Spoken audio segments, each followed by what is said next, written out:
Next up is Rolf. Good to see you, Rolf. Thank you. Good to see you. So next up is Rolf from enOcean. We're gonna talk. We're gonna shift the format a little bit to make it a little more interactive and chatty, maybe. So this time I'm gonna stick around and hopefully learn a thing or two about AI positioning and sort of the next era of asset tracking. So I can almost ask you the same question in a bit that I just asked Rickard, but we'll get to that. Maybe as a start, Rolf, do you want to introduce yourself? Yeah, sure. My name is Rolf van Velde. I'm currently Vice President Partnerships and Services at enOcean. enOcean is a company already in the industry, in the IoT industry for 25 years, focusing on energy harvesting technologies for all kind of sensor devices. I have a different background. I come from Undergrid, which was acquired last year by enOcean, but now serving in the management team to bring solutions and devices together. And beyond that, also looking into how we can deploy AI further in our solutions and also beyond that. So that's currently my role. And yeah, happy to be here, Michael. It's been a year, I think, that we last spoke. Also, a little bit about this topic, by the way, but happy to be in this fireside chat and looking forward to your a little more public format this time, but we'll absolutely, yeah, very good, yeah. Awesome. Okay, so as I said, we're just going to leave this hanging. So it's just going to be you and me and a little bit less slide action this time around. But maybe just to start, sort of from your perspective, and we've touched upon all the different use cases that Rickard went through. We've talked a little bit about you can say power management, which is a big topic for these things, obviously. From your perspective, what is sort of your angle from enOcean and on asset tracking, and why does this matter even more now than maybe a few years down? I think it matters more now because what I've seen in our, let's say, in asset tracking overall, it has reached a certain point where efficiency, sustainability, resilience, or from safety, that we just learned from Rickard, the use case around safety, for instance, it cannot longer be treated as separate goals. And I believe asset tracking sits right at the intersection. And we have listened a lot to technology, and we bring out technologies and we drive technology and we talk about IoT. But what I see from an end user perspective, whether in what kind of industry it is, it doesn't matter. I'm here for 25 years already in asset tracking industries. I've seen many use cases in various companies, but currently every organization is under pressure to do more with less, fewer resources, with less energy, and not only on an asset tracking device, but also in general, of course, in organizations. They have to do things with smaller teams, and then knowing precisely how assets move, their company assets move, and how it's behave is one of the fastest ways to uncover hidden inefficiencies and make better use of what's already there. And I think at the same time, you mentioned this as well, Michael, the technology has matured. We have low power sensors, we have standardized protocols. For instance, BLE is now standard integrated in all kind of Wi-Fi systems from HP Aruba or Cisco. And next to that, and that's also, of course, one of the things we're going to talk about, AI models are capable of processing millions of signals in the same time, in the real time. And that combination makes it very practical and also economically viable to scale operational intelligence in places where asset tracking actually never had a foot on the ground. So instead of, for me, it's not the timing, it's not about the innovation, it's about the necessity. And we see industries electrify, decarbonize, digitalize simultaneously. It's not, also that's not a silo. And they need the data to tell them what's actually happening. And positioning data, when interpreted intelligently, becomes the bridge between physical operations and digital decision making, and that's, I think, where the next wave of competitive advantage will come from. So because then you can actually think about many use cases, but not siloed, and that's I think looking into the near future. Yeah.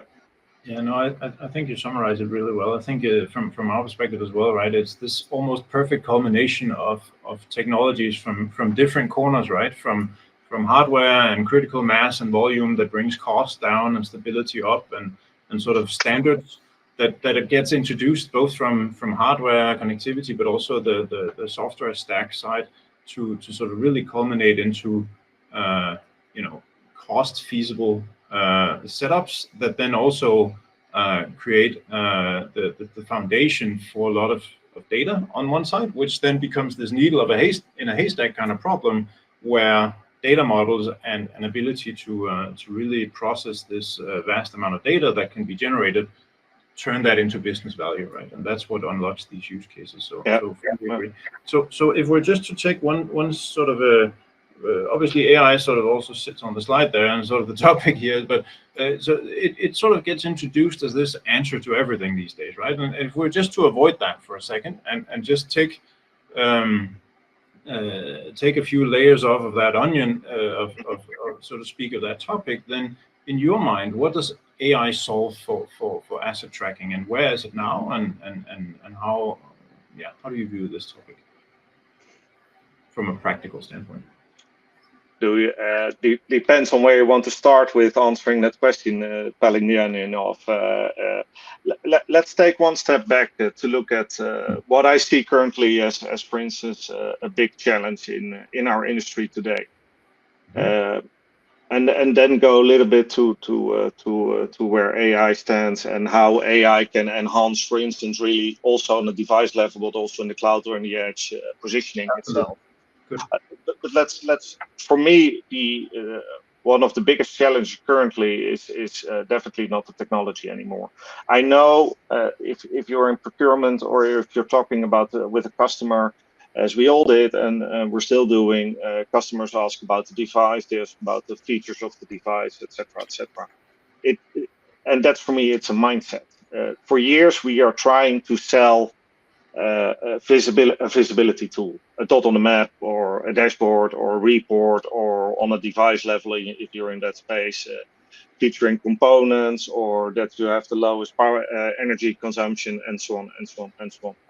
And what happens then is that actually our customers, all the customers that we serve, they collect a vast amount of data that serve a particular use case, but actually without a clear overarching idea of what to do with it all, because there's so much more in it. And so for me, the main challenge is actually shifting from that to decision making, whatever that might be. And if we then come to decision making, then you see that we see a move from let's say hardware centric or platform dashboard centric to software defined, where then the intelligence sits in the cloud or in the edge, what I just said, rather than in a tag or in a certain silo of solution. And most of our systems currently are still built on around that infrastructure. And we're here talking with you. You deliver a great service with Onomondo worldwide. From a connectivity standpoint, that's also based on an infrastructure. But what it all does is collecting that silo of data. Where I see AI coming in is that it can create much more around that data, collecting data from the context, from surroundings, from other sources than only from that particular device. And if you bring that all into a system and you run AI models on top of that, then you get the outcomes that customers want. And of course, they still can find, we don't say search, but they can find the typical tool or equipment that they need for that job. But what it actually brings is we have to make the asset tracking or the intelligence around it actually invisible. It simply has to work. It fits the process. It helps people make better decisions in that moment. And I think we can, for instance, also learn a lot from the adoption of ChatGPT. We simply type a question, we get an answer. We're not going to a dashboard to look how the answer is created. We don't have to do a lot of data interpretation how the answer comes to us. We simply trust the answer, and that's, I think, the real power of AI in general, but especially also for our industry, that we can create much more content and context for our end customers than just the asset tracking alone. You can really create a flow of a process, and I think that's the real power. And then I think the next topic that you ask, how can, for instance, AI enhance positioning? Oh, sorry, I just slide skipping. I don't know, but so because I'm also allowed a little bit to talk about our business, of course. Yes, of course. Yeah. So just pointing out what we've created is an AI engine. So we call it more than just interpretation of coordinates, where normally traditional systems do that. That model collects data from all kind of devices. We're hardware agnostic, so we use all kind of technologies: cellular, BLE, Wi-Fi, whether GPS based or not, smart devices, laptops, everything that sends out a radio signal and that we can collect. We can put this in the model, and then we also look back in time what happened before. We look at environmental sensoring, for instance, temperature, of course, movements, all kind of that, and we create a signal fusion. That's actually what we do. And that simply brings one very big advantage, because we all know that if you do BLE tracking or BLE scanning, it depends a little bit. If you use access points, you can be on floor 1 instead of floor 2. Our model prevents that. If you use indoor tracking, sometimes asset tracking or assets land up in a wall. We know there's a wall. Our engine knows there's a wall. So it will never position something in that wall. That's the smart thing from the engine. And I think if we go further, then AI models can blend much more signals. Magnetic fields, of course, also cellular data, and that results in much better positions itself. What helps that every device manufacturer is normally challenged by battery or battery lifetime. And of course, we see solar. We've also worked with solar power devices. Nice one, but still a little bit clunky. 2 or 3 weeks ago, I think one of the first LTE GPS devices was introduced with DHL using kinetic energy, which is very exciting because that only creates its energy source from movement. And I know from a detail that being tested very well. So that seems to work. That actually means you don't need a battery only for backup reasons, or cellular. It can work on the movement of the asset itself. But we also see labels. We see ambient IoT from Wiliot with energy harvesting things from radio signals, of course. So that power consumption is also changing. And if you say we have a small data package, we have limited data to send over to make our devices much more reliable and also long-lasting, then AI positioning really helps. We can create from a, let's say, 70% accuracy, we create 99.5% accuracy. That 29.5% accuracy is simply added by the AI model. And that means that we only need a fraction of time to collect the signal and to work it up. Yeah. No, and I think that's a very, very cool and very, very valid point, right? Because I think where AI sort of first found its wave into IoT was on the edge, right? Where you can say you can put AI in a camera or whatever you want to call that application to then gather some insights into what is it viewing and then sending essentially less data. And that was sort of a data compression application, if you will, right? That was sort of sweeping in over the early days. But what you're talking about here is super interesting, right? Because then you're talking about super efficient devices, super dumb devices, even in some cases, right? Which gathers approximate information, but then when aggregated and put into an engine on the cloud side, you can really refine that data and turn that into much more accurate business value and much more accurate solutions towards the end use case, instead of putting a lot of responsibility on the device. And I think that's essentially,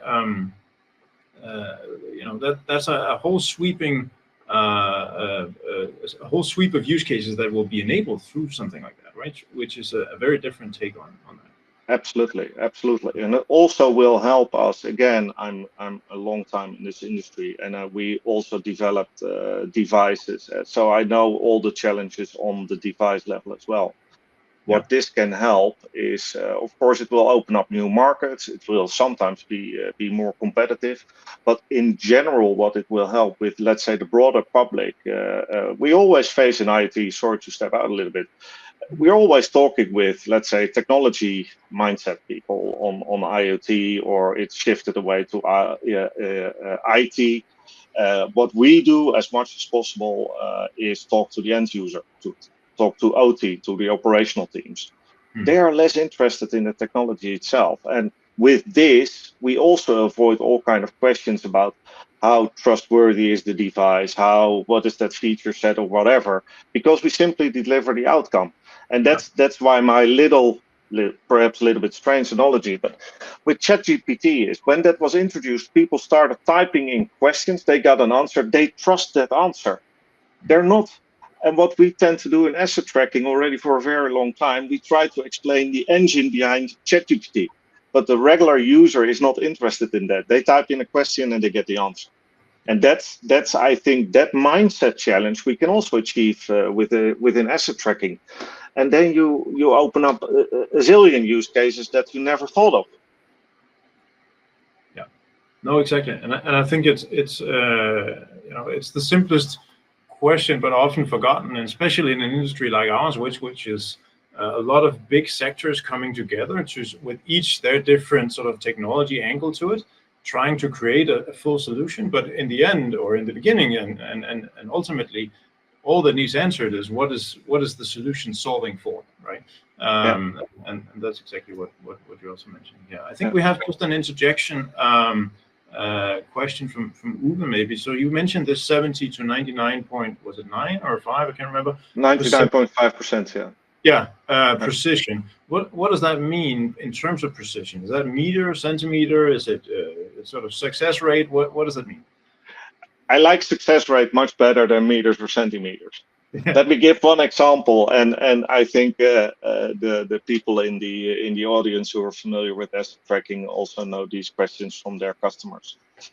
When we talk about accuracy or radius, for instance, people tend to think in meters or GPS qualities. Let's say normally with IoT devices, low power IoT devices, let's say that you reach 5 to 15 meters. We get those questions as well. So, and then we, for instance, look to the asset itself. So a customer says, or a feature specialist says, I want to have an accuracy of 5 meters. My first question is, okay, what kind of assets do you have? That's interesting. You have assets longer than 10 meters.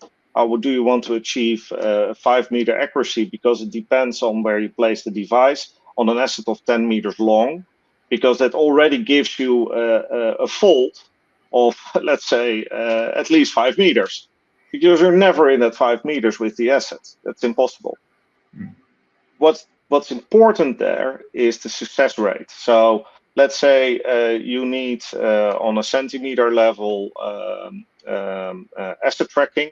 That means you need a certain technology to reach that, because you can ask that from GPS, but it's simply physically impossible. Even with an AI model, you simply can't give trust back to the customer that you'll be in 10 centimeters or something like that. It's impossible.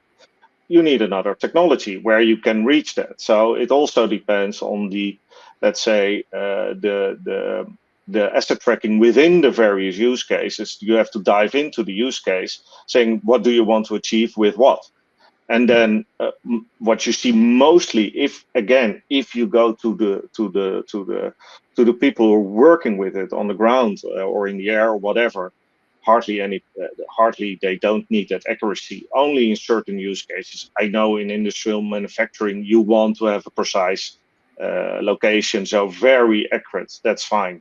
Use that technology for that. But in most of the use cases, it's about success rate. It's about, do I know where it is in the process? What should I do next? Do I know that a certain part that's coming out of an aircraft engine is on that card? Yes or no? I want to know whether it's on the card. And then I can track the card, and I see the card, okay, in the surroundings of 5 meters, or I walk to it and I see the card. Because I'm not sitting behind my desk to see whether the position of the card is correct. You need it in the operation. And I think that gap, we also have to talk with our customers, and that's very hard because a lot of use cases are built up around accuracy. But also, from my perspective, a lot of customers are talking about accuracy because we tell them, and we should stop telling them about that. We should talk about the process. We should talk about the flow. We should talk about where it is, etc., because then you shift away from that accuracy discussion. And nowadays we hardly have those conversations anymore with our customers. That's good. So actually that fits well with the. I've jotted down a question here, sort of with anything, right? Customers, how are they measuring these benefits that you're trying to send them, right? And you're talking into this in quite accurate terms here around accuracy, but so especially maybe with a new field of technology like this, and with the level of hype and sort of you can say push that is sort of mostly just driven by the fact that it is AI, but how do you ensure, and how much are the customers actually measuring these benefits, and how do you guide them in their process? How they measure it is also quite easy, actually. What we see by implementing these kind of technologies, that for asset tracking, you simply also, most of the time, you need a device. It doesn't matter what kind of device you use, but you still need a device. One of the best things that's happening right now is that we see that the devices last up for much longer. And that reduced, of course, already the total cost of ownership in or changing the device or repowering the device or whatever is needed for that. And also from a financial perspective, this means that the amortization, the ROI, the use case with it, you can actually align with normal business principles. So if we come in somewhere, we can actually calculate already with the user that how long the asset tracking device itself will last, and we stand in for that, and then they can make the financial picture whether it's correct. So that's a very easy thing to do already, because we can rely on that technology already. So we trust that we can, if we say this device, and we're complete hardware agnostic, although enOcean has its own hardware, we have from various manufacturers integrations. We can simply say, okay, these hardware manufacturers, together with our technology, this one will last 5 years, this one 10 years, this one you don't have to recharge because it's solar powered, etc. So it makes it very simple for procurement and for the operational people to calculate it. And that's also a big change for us, where you normally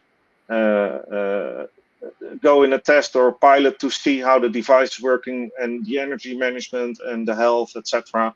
and then they say, yeah, we see a little bit of a drop in the battery level, so we don't think it's 3 years, but it's 1.5 years. How do you get out of that conversation? And now with also this shift and saying that and simply stating it, you don't have that conversation anymore. Then on the other hand, what we really like also, and I see people asking, do I have different slides? No, we only have this slide, audience. We're doing we actually should have brought up a fireplace, but Yeah, I actually couldn't find it somewhere. But yeah, so no worries, I'm not showing any slides. Also from a sustainability aspect, what we feel is very important is simply the use of less batteries. There are millions of sensors, batteries changed every day in battery-powered sensors, simply because the battery runs out of juice.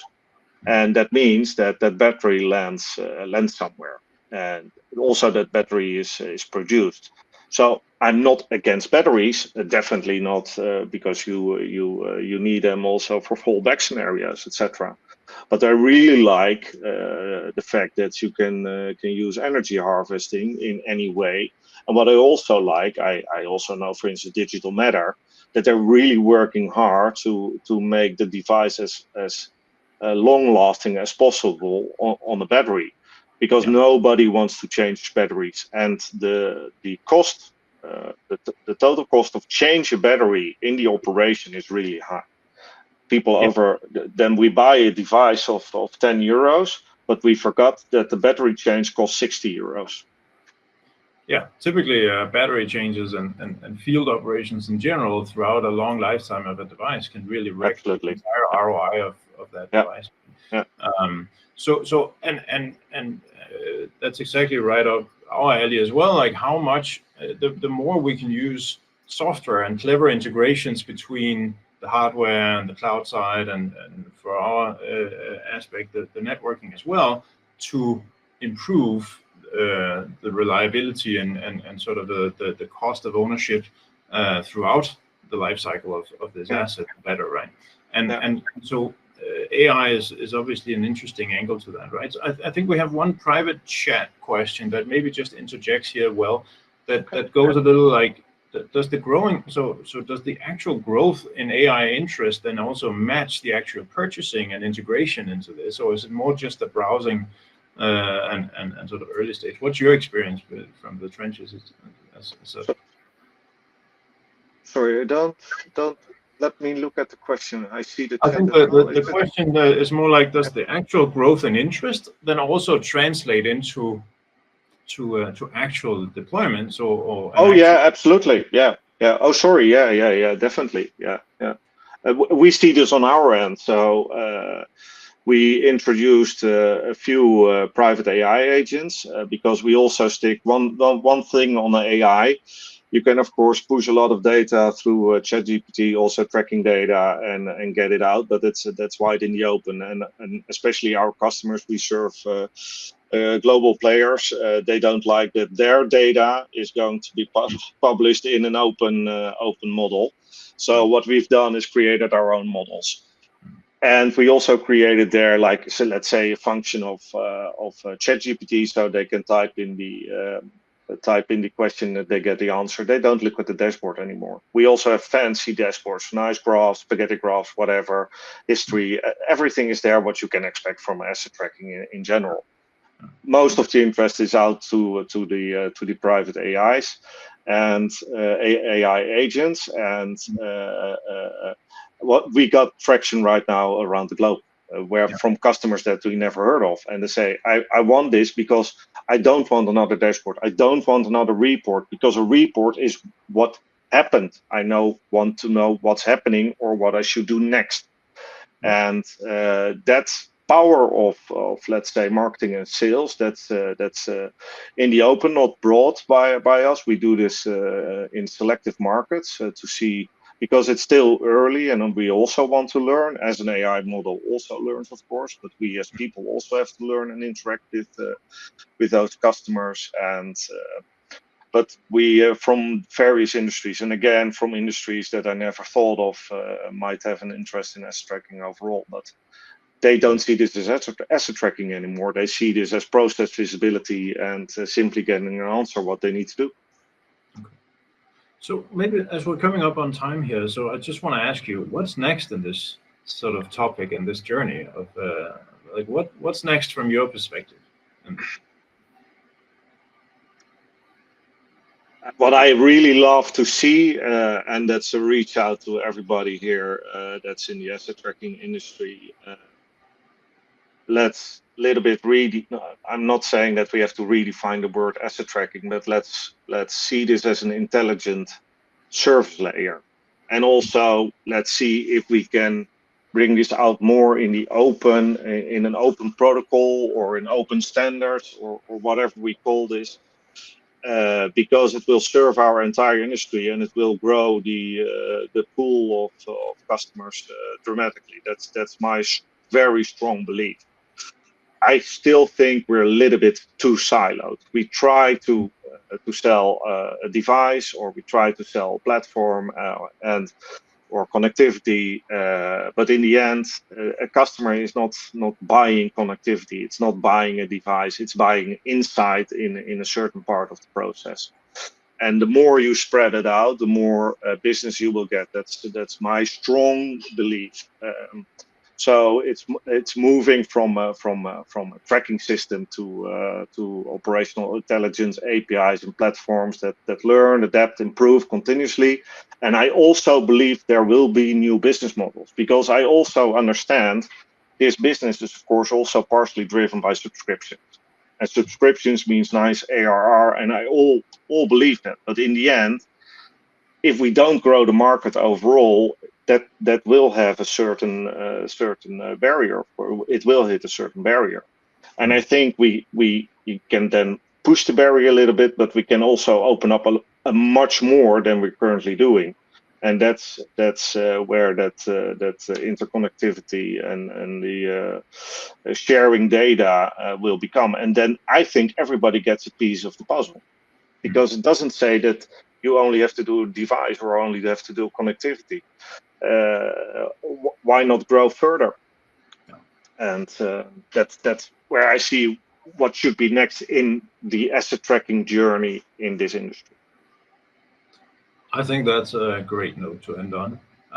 So I think that's a really sort of all-encompassing, all-wrapping point. So thanks a lot, Rolf, for that. I couldn't agree more. So thank you. And so yeah, I think that's also a really good sort of maybe not a one-liner, but a one-paragraph message to the world to end on, right? But is there anything else that you sort of have on your side that you would like to leave the audience with from your perspective? I think I said it.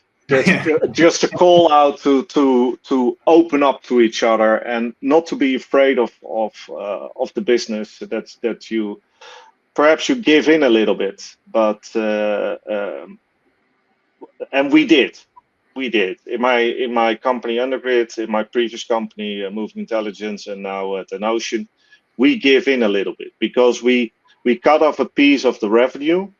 But we collect much more by working with others, and yes, that means to step over your shadow, and luckily that's already happening. What I just said, we're working with 7 different manufacturers around the globe, bringing all kind of solutions in place for an end user.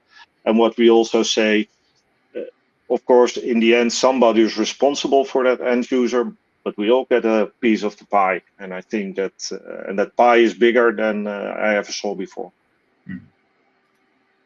Rolf, thank you so much. You're welcome. Thank you so much for your questions, Michael. Really appreciate it. Yeah, and always a pleasure talking. Let's try and make a part 3 before there goes another year. For this yeah, absolutely. But right. So if anybody wants to connect with you, obviously you are also out there on the internet and available. So if anybody has any questions that they can get answered, we'll be sure to follow up. I know there were a few but we have to move on. But we'll be sure to loop back and loop Rolf back in as well. So thanks a lot, Rolf. Thank you. And take care. Absolutely, you too.